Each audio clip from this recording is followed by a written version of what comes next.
Hello, it's me again, and this video is going to show you how, what is it going to show us? It's going to show us how to create and use arrays. There's three different types of arrays, so I think it's only going to fit on one video, and I guess I could just do it on one video anyway to give you a little break there from watching long videos. But I want to create an array. There's a couple of different ways I can get to that function. Up in the ribbon there's an array tool, and there is also a drop down menu to the side of it. If I click on that, it will give me other choices such as rectangular array, path array, and polar array. Now I can also type the same thing into the screen and get array, a rectangular array, polar array, path array, edit array, and of course other types of arrays as well, as far as classic and then close and what have you. And there's probably a bunch more. You just have to experiment with all of those, but I'm going to show you those three because they're typically the ones that you would use in most cases, especially on the exam. So let's start by clicking on array, going to the rectangular array and clicking on that, and the dynamic input bar tells me to select objects, and of course the same thing, it says the same thing down in the command line if you want to look down there and find your next step. So I'm going to select the object, and I'm going to use the enter button to confirm that selection. And now I have an array that has automatically popped up on my computer. However, I probably want to edit that just a little bit. Up in the ribbon now you see some other tools that affect your array. So maybe I only want 2 columns. So I put in 2. I can also enter the distance between each object, and this would be the distance between horizontally and then the total distance of the entire group of objects. You can also edit the number of rows. Maybe I just want 2 rows. I can also edit the distance between both rows. Or I mean, yeah, it'll be 2 rows now. But I can edit the vertical distance and then the total vertical distance. So as you see, putting all this together, we're editing our columns and our rows and the horizontal and vertical distances between those items. And let's see, levels, I have not really messed with the levels as of yet, so, and you won't mess with that on your exam at all.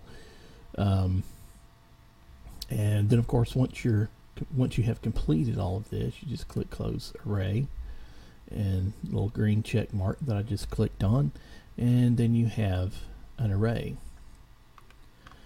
Okay, now I might want to create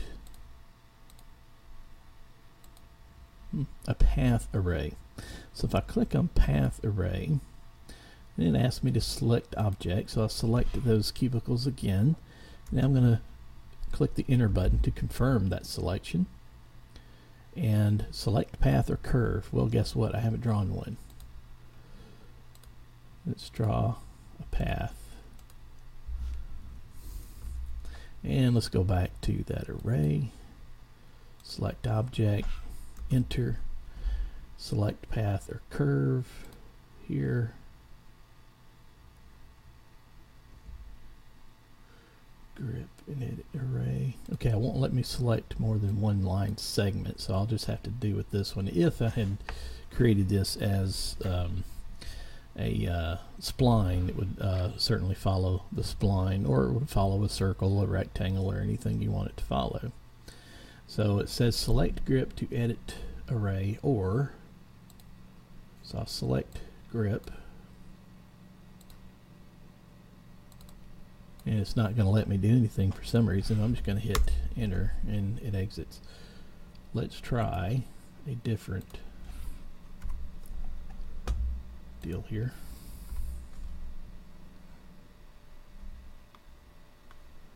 Let's do an arc.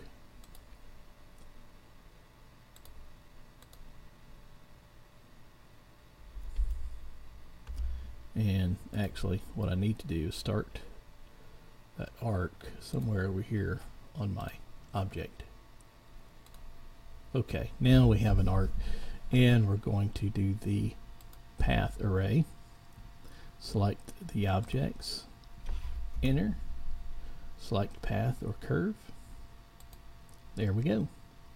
And now we have an array of these cubicles. Why we would want an array of cubicles, I don't know.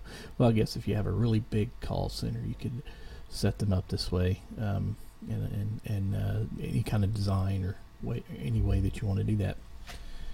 Okay, so just click on the green check mark. It says close array, and we're done. We have an array, and you can go back, I think, and remove that arc. So yes, we can remove the arc, so you don't have to look at that in your finished drawing. The next array is a polar array. Well, that's pretty much what I just did. So I'm clicking on a polar array. I'm going to select these. I'm going to zoom out because I don't know exactly what it's going to do. Enter. Specify center point of array. So let's go about right here. And now I have this really weird circular type of array of all of these cubicles, and that looks pretty cool actually. But anyway, that's how you use array, and it's already been almost 7 minutes, so I'm going to cut it here, and then on the next video we will do trim and extend objects.